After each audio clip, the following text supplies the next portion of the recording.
First of all, we'll try to understand why we need to move to the cloud storage.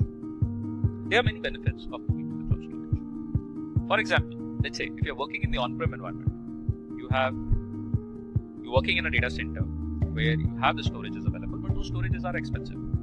And managing those storages is also difficult. Along with that, the elasticity, scalability is always a challenge.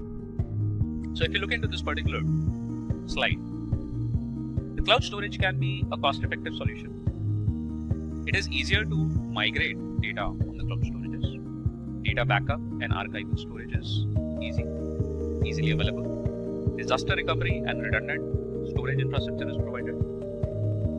Unstructured file sharing and collaboration is possible. Database for legacy applications is possible. You can stream, log and transact data collections. You can put your audio video files and do the streaming. And also object storage for modern containerized serverless applications can also be used.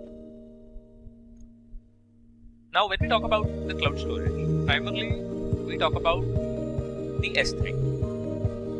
And this is something I am referring to AWS. So on the AWS, there is a cloud storage that is called as an S3, which is called as a simple storage service. And S3 is one of the cloud storage. It is primarily used as an object storage.